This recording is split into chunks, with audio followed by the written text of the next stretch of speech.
રહેવાસી કૌશિક પટેલને પેટના દુખાવાને લઈ નવસારી એમ્સ હોસ્પિટલમાં દાખલ કરાયા હતા, જ્યાં સુરતની શેલ્બી હોસ્પિટલના ડોક્ટર જેની ગાંધીએ એમ્સ હોસ્પિટલ ખાતે પગમાં ઇન્જેક્શન માર્યું હતું. ઇન્જેક્શન માર્યા બાદ કૌશિક પટેલની તબિયત લથડી હતી. પેટમાં ઇન્ફેક્શન વધ્યું અને જમણો પગ હલનચલન કરવાનો બંધ થઈ ગયો.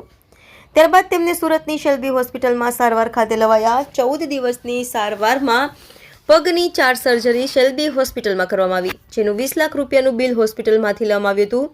ત્યારબાદ ફરી કૌશિક પટેલને નવસારીની હોસ્પિટલમાં લઈ જવાયા અને ત્યાં તેમનો પગ કાપવામાં આવ્યો.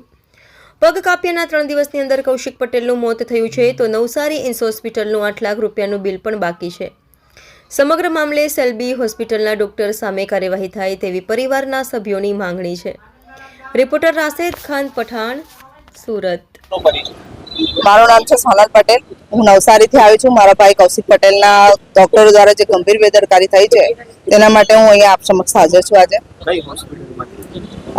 નવસારી ખાતે આઈએનએસ હોસ્પિટલમાં મારા ભાઈને પેટના દુખાવા સાથે અમે દાખલ થયા. ત્યાં જે નવસારી શેલ્બી હોસ્પિટલ ખાતે ડોક્ટર જેની ગાંધી જે શેલ્બી હોસ્પિટલમાં છે અને ત્યાં આવે છે વિઝિટ કરવા, એમણે મારા ભાઈને ઇન્જેક્શન આપ્યું હતું, જેના કારણે મારા ભાઈને પેટની તકલીફ અને પગની તકલીફ વધી ગઈ હતી અને પગ બંધ થઈ ગયો હતો. એની વધુ સારવાર માટે એમણે નવસારીથી અહીંયા સુરત શેલ્બી હોસ્પિટલમાં દાખલ કરાવેલા અને મારા ભાઈના એ દરમિયાન એ લોકો 1 અઠવાડિયાની અંદર 7 થી 8 ઓપરેશનો મારા ભાઈના પગ અને પેટમાં કર્યા હતા અને એની ગંભીર બેદરકારીથી મારા ભાઈનો પગ ગુમાવ્યો છે. એણે પગ કાપવાની વારી આવી છે અને અત્રે આ બધી સારવાર દરમિયાન મારા ભાઈને 14 ડિસેમ્બરના રોજ એનું મૃત્યુ થયું છે. કઈ તારીખે એડમિટ કરેલા મારા ભાઈને 16 નવેમ્બરના રોજ દાખલ કરેલા હતા અમે, અને અહીંયા 18 નવેમ્બરે શેલ્બી હોસ્પિટલમાં અમે દાખલ થયા હતા. ત્યાં અમે 3 તારીખ સુધી 3 ડિસેમ્બર સુધી અમે એની સારવાર લીધી હતી. અહીંયા કઈ તારીખે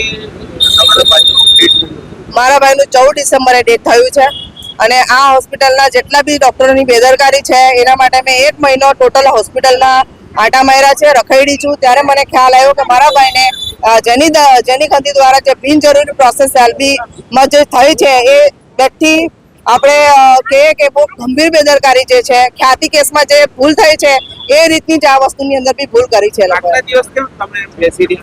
મને આટલા લેટ બેસવાનું કારણ એ છે કે મારી પાસે ફાઇલો જરૂરી જે હોય એ હતી નહીં. એ ડોક્ટરને લગતા જે મારા પુરાવા મારે ભેગા કરવા જોઈએ કે મારા ભાઈને ટ્રીટમેન્ટની શું જરૂર હતી, એના માટે સુરત સિવિલ ખાતે ડોક્ટરોને મળી છું, સુરતના બધા ડોક્ટરોને મળી છું. એમના મારા ભાઈના કેસના રિલેટેડ ડોક્ટરોને બી હું એમના હોસ્પિટલ ક્લિનિકમાં જઈને મળી છું. અને ત્યાર પછી મને ખ્યાલ આવ્યો કે મારા ભાઈને આ વસ્તુની અંદર થ્રોમ્બોસ્ટોમી કરવાની જરૂર હતી અને આ મેડમે એને થ્રોમ્બોલાઇસિસ બિનજરૂરી પ્રોસેસ કરીને આખો કેસ બગાડી નાખ્યો છે.